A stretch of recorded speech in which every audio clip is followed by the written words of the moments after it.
Kaveri water dispute. Kaveri water dispute. Kaveri water dispute. Kaveri water war. So there is a bandh that has been organized by who? Farmers are up in arms against the water release. Kaveri विवाद को लेकर आज प्रदर्शनकारियों ने बेंगलुरु बंद का आह्वान किया. They've now blocked the Bengaluru-Mysuru highway. They are demanding more cusecs of water to be released. It's that time of the year again. Tamil Nadu and Karnataka are sparring over the sharing of Kaveri waters. Karnataka has seen a monsoon deficit of nearly 54%, the worst in some time.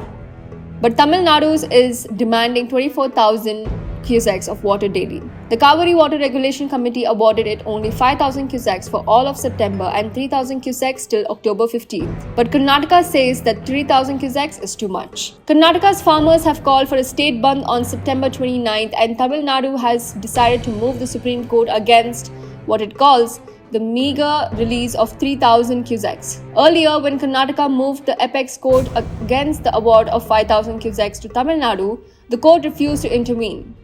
So the dispute is bound to only intensify over the next few weeks. But why is it that after every couple of years we see Tamil Nadu and Karnataka fighting over Kaveri waters?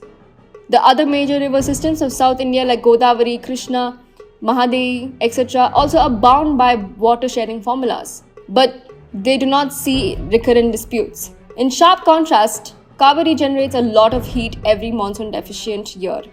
A well-established, impartial and autonomous regulatory system has done little to quell the dispute. Why?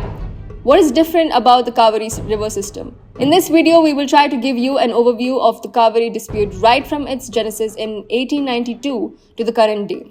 So let's get started by first understanding the Kaveri River Basin System. The Kaveri River System is one of the lifelines of South India. The Kaveri River originates at an elevation of 1,341 meters in the Kodagu district of Karnataka, in the Brahmagiri hills of the Western Ghats. From Kodagu, it descends on to the parched Deccan Plateau and creates two islands, namely Srirangapatna and Shivana Samudra. And before these islands and just ahead of Mysore city is the KRS Dam. KRS, or the Krishna Rajasagar Dam, became operational in 1931 to cater to the irrigation and drinking water needs of Mysore and Mandya districts. It also takes care of the drinking water needs of Bangalore city, the capital of Karnataka. Next, the Kaveri creates a 24-kilometer long boundary between Karnataka and Tamil Nadu after Kodagu.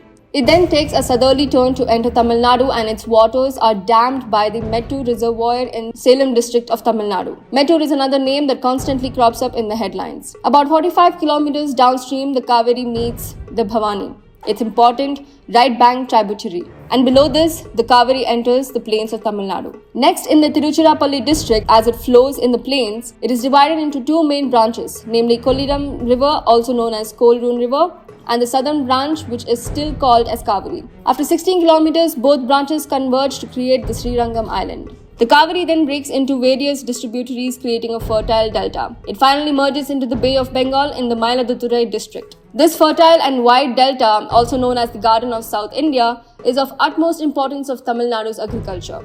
In its course, the Kaveri also receives waters of its tributaries. Its major left bank tributaries are Harangi, Himavati, Shimsha and Arkavati. And right bank tributaries are Kabini, Bhavani and Amravati. And all these tributaries give the Kaveri a basin size of 81,000 square kilometers. That is about 2.7% geographical area of India, extending into Karnataka, Tamil Nadu, Kerala and Puducherry and its part Karaikal. And because the Kaveri spread in Karnataka and Tamil Nadu is much higher than Kerala and Puducherry, it is the former two states that are the main parties to the dispute. The Kaveri upper catchment area that mostly lies in Karnataka receives water from the summer or southwest monsoon. The lower catchment area that is mostly in Tamil Nadu receives rainfall from the retreating or the northeast monsoon. This makes the Kaveri almost a perennial river, but still depends totally on rainfall, much like the other river systems of the south. Hence, during heavy monsoon rains, the Kaveri is oversaturated with water, and during a subpar monsoon, it has very less water, creating a water crisis in the basin. And this water crisis triggers an agriculture crisis, the same situation we are facing today in Karnataka. This year, that is 2023, the upper catchment area, that is Karnataka, is deficient by 54%. Two major dams always crop up in this dispute, the KRS Dam and the Meter Dam. The KRS or Krishna Raja Sagar Dam in Mandya district of Karnataka was constructed by Krishna Raja Vodayar and opened in 1931. The waters from this dam are used to irrigate agricultural fields in Mysore and Mandya district and provide drinking water to Bangalore. Downstream of this dam in Tamil Nadu Salem district, Kaveri water is stored by the Mettur reservoir, which provides irrigation and drinking water facility to 12 districts of Tamil Nadu.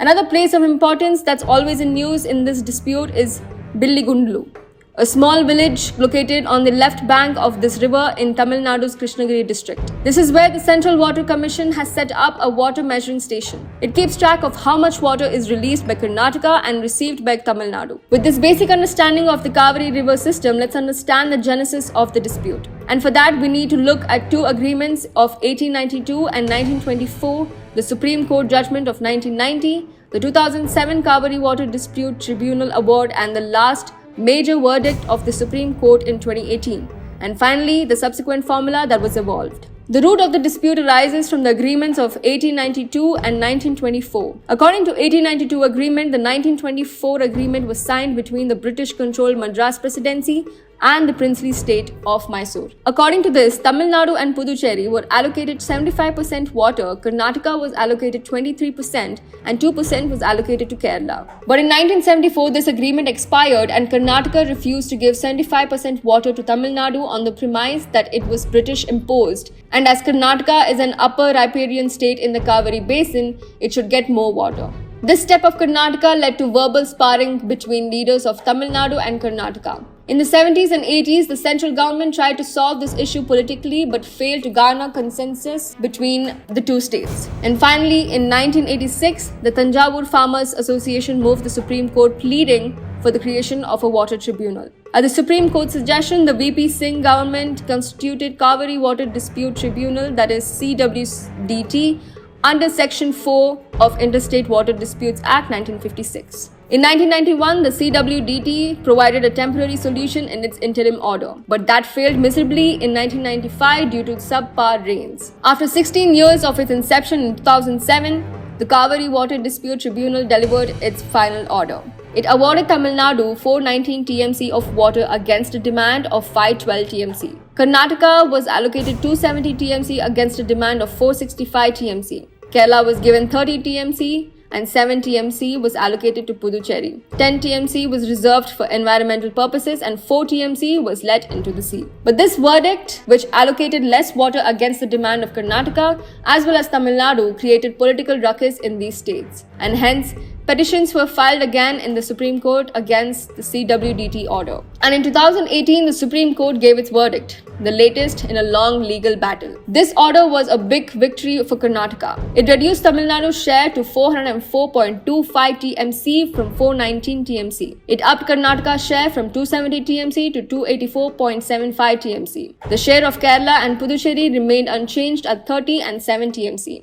Plus, the Supreme Court gave directions to the central government to implement its verdict, following which the centre created the CWMA, which is the Kaveri Water Management Authority, and CWRA, which is Kaveri Water Regulation Committee. The Kaveri Water Management Authority is headquartered in Delhi. Its main function is to implement the final verdict. The CWMA is assisted by the CWRC, that is headquartered in Bengaluru. It is the CWRC that provides data on water levels in the reservoirs and rainfall in the Kaveri basin. Based on this data, the CWMA decides on water releases. Today, this dual mechanism exists. But still, during water-stressed years, we find the issue of Kaveri waters in the news again, whereas other rivers like Narmada, Godavari and Krishna, all interstate rivers, are rarely caught up in disputes. The main reason for this is that in these rivers, most of the dispute is related to unused water flow in the river, whereas in Kaveri basin, there is little to no unused water. Today, the combined demand of all three states and Puducherry is 1,138 TMCF, and on an average, Kaveri only has 740 TMCF water available. That is, in the Kaveri basin, demand is much higher than supply even in good years,